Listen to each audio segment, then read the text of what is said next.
आज मैं आपको वर्ग और वर्गमूल के बारे में बता रहा हूँ। हम जानते हैं कि वर्ग, पहले आपको क्या दे रखा है, वर्ग। वर्ग और वर्गमूल, वर्ग और वर्गमूल किसके कहते हैं? वर्ग, हम जानते हैं कि वर्ग का क्षेत्रफल क्या होता है? भुजा गुणा भुजा, मतलब area of square. Area of square का आ जाएगा साइड मल्टीप्लाई साइड। साइड का यहाँ पे मतलब क्या है? भुजा की लंबाई। अब देखो वर्ग के बारे में पढ़ रहे हैं हम। वर्ग का मतलब क्या हुआ? एक का वर्ग क्या होगा? एक मल्टीप्लाई एक। उस वर्ग का मतलब होता है किसी संख्या को सेम संख्या से गुणा करना। जैसे एक का वर्ग करना है हमें, तो एक मल्टीप्लाई एक करेंगे तब हमारे पास क्या आ जाएगा? एक। उसी प्रकार दो मल्टीप्लाई दो का वर्ग करना है हमें, तो दो मल्टीप्लाई दो, यानी दो को दो से गुणा करेंगे तो क्या आ जाएगा? चार। इसी प्रकार आपको तीन का वर्ग करना है, तो तीन गुणा तीन मतलब क्या आ गया आपके पास? नाइन। ठीक है। इसी प्रकार चार का वर्ग हमें करना है, तो चार मल्टीप्लाई चार मतलब 16। पाँच का वर्ग करना है, फाइव मल्टीप्लाई फाइव 25। सिक्स का वर्ग करना है, सिक्स मल्टीप्लाई सिक्स। ठीक है। सेवन का वर्ग करना है, तो सेवन मल्टीप्लाई सेवन क्या आ जाएगा? 49 आ जाएगा। सात का वर्ग क्या आ जाएगा? सात गुणा सात, तो क्या आ जाएगा? 49 आ जाएगा। आठ का आपको वर्ग करना है, तो आठ मल्टीप्लाई क्या आ जाएगा? आठ, तो आ जाएगा 64 मतलब 64। उसके बाद में जैसे अगली संख्या आपको दे रखी है, 9 का स्क्वायर निकालना है, तो 9 को 9 से गुणा करेंगे तो कितना आ जाएगा? 81।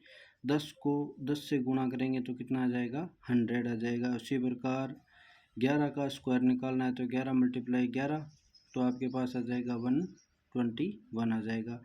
12 का स्क्वायर निकालना है, तो 12 मल्टीप्लाई 12 क्या आ जाएगा? 144 आ जाएगा। ठीक है। 13 का स्क्वायर करोगे, 13 मल्टीप्लाई क्या आ जाएगा? 13 169 आ जाएगा। 14 का स्क्वायर करोगे, 14 मल्टीप्लाई 14 120 196 आ जाएगा। ठीक है।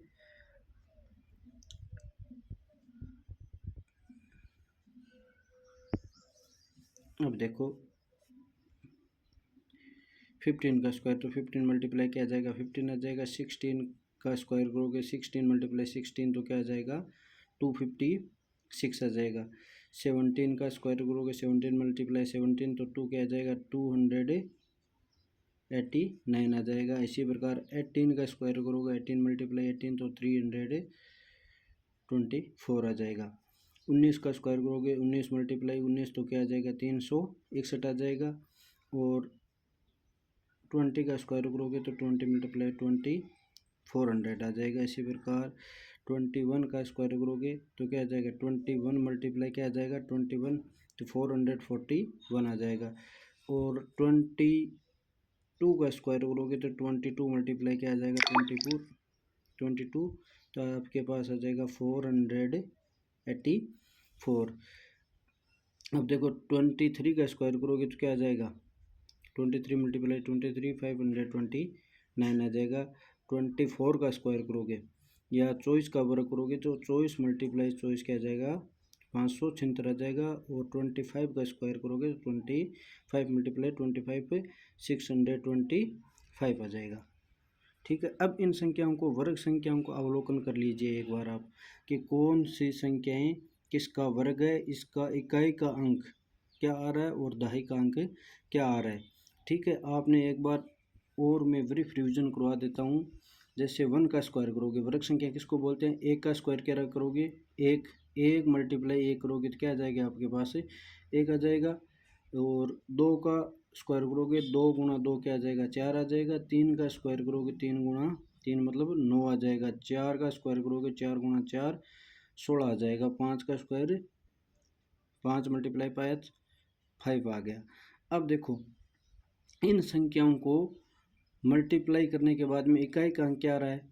जैसे 2 में क्या आ रहा है? 4 आ रहा है। 3 में 9 आ रहा है। 4 में 6 आ रहा है। और 25 में क्या आ रहा है? 5 आ रहा है। और 6 में 6 आ रहा है। 7 में 9 आ रहा है। और 8 में 4 आ रहा है। 9 में 1 आ रहा है। और 10 में क्या आ रहा है? 00 आ रहा है। और 11 में इकाई का अंक 1 आ रहा है। फिर 12 में 4 आ रहा है। और 13 में क्या आ रहा है? 9 आ रहा है। और 14 में क्या आ रहा है 6 आ रहा है, और 15 में क्या आ रहा है 5 आ रहा है, और 16 में 6 आ रहा है।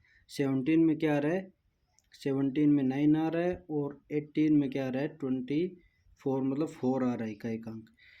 इन संख्याओं का इकाई को अंक से अब हमें वर्ग संख्याओं के गुणधर्म के बारे में जानेंगे।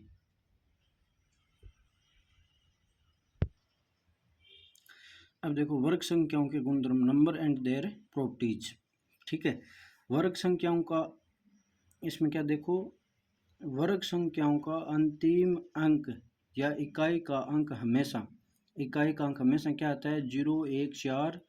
देखो 0, 1, 4, 5, 6 या 9 पर समाप्त होती है। वर्ग संख्याओं का अंतिम अंक क्या आ रहा है कि जिन वर्ग संख्याओं का अंतिम अंक या तो 0 आ रहा है, या 1 आ रहा है, या 4 आ रहा है, या 5 आ रहा है, या 6 या 9 आ रहा है।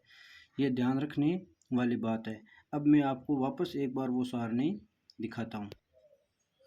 इसमें आप देखिए 1 का वर्ग क्या आ रहा है, एक संख्या 1 है, और 2 का क्या आ रहा है 4 आ रहा है, 3 9 पर समाप्त हो रही है, 4 6 पर समाप्त हो रही है, 5 पे समाप्त हो रही है, 6 6 पे समाप्त हो रही है, और 7 9 पर समाप्त हो रही है, 8 4 पे समाप्त हो रही है, और 9 1 पे समाप्त हो रही है, और 10 है वो 0 पे समाप्त हो रही है। इसलिए हम कह सकते हैं कि जो वर्ग संख्याएं होती हैं वो हमेशा वर्ग संख्याओं का इकाई का अंक हमेशा 0 1 4 5 6 या 9 ही होता है। अब इस टेबल को एक बार और देखिए। क्या कोई भी संख्या 2 3 7 या 8 पे समाप्त हो रही है? देखो कोई भी संख्या 2 3 7 या 8 के ऊपर समाप्त नहीं हो रही है। 2 3 7 और 8 के ऊपर कोई भी वर्ग संख्या है वो समाप्त नहीं होती है, या वर्ग संख्या की इकाई का अंक कभी भी 2 3 7 या 8 नहीं हो सकता है। ठीक है, ये दूसरा गुणधर्म हो गया वर्ग संख्याओं का। अब दूसरा गुणधर्म देखिए कि पूर्ण वर्ग संख्याओं के अंत में शून्य सदैव सम संख्याओं में ही होंगे। जैसे 10 का स्क्वायर किया तो 10 मल्टीप्लाई 10 आपके पास कितना आ जाएगा 100 आ जाएंगे। 100 आ जाएंगे तो यहाँ पे देखो एक शून्य है वो सम संख्या के रूप में आ रहा है। उसी प्रकार देखो आपने 20 का स्क्वायर करोगे 20 मल्टीप्लाई 20 तो क्या आ जाएगा 400 आ जाएगा। तो यहाँ पे देखो शून्यों की संख्या क्या है सम संख्या में है। पूर्ण वर्ग संख्या के अंत में शून्य सदैव सम संख्या में होंगे। इसी प्रकार आपने जैसे 30 का स्क्वायर किया तो 30 मल्टीप्लाई 30 तो इसका आ जाएगा 900। ठीक है, तो यहाँ पे देखो शून्यों की संख्या क्या आ रही है सम आ रही है। किसी भी पूर्ण वर्ग संख्या के में शून्यों की संख्या सदैव क्या होती है सम होती है।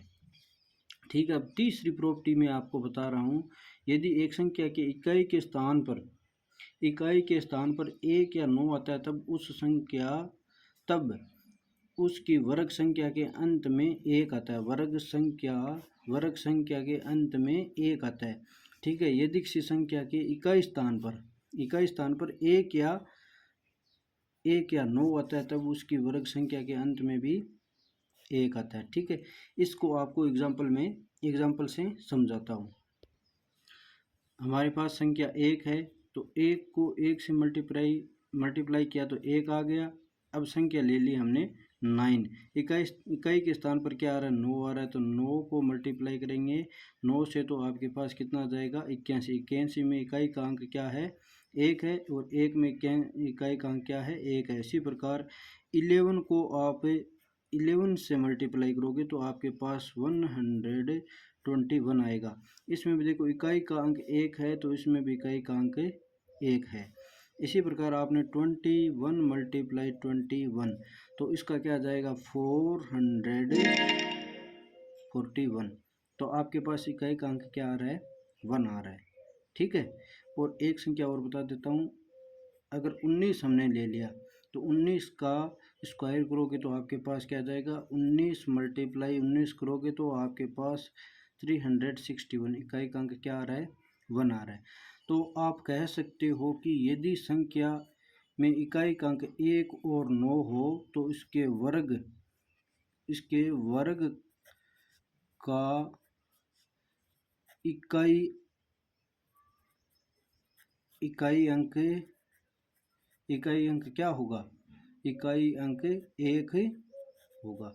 ये आपकी थर्ड प्रॉपर्टी होगी। अगर आपको अच्छा लगे तो आगे इस टॉपिक को कंटिन्यू करेंगे।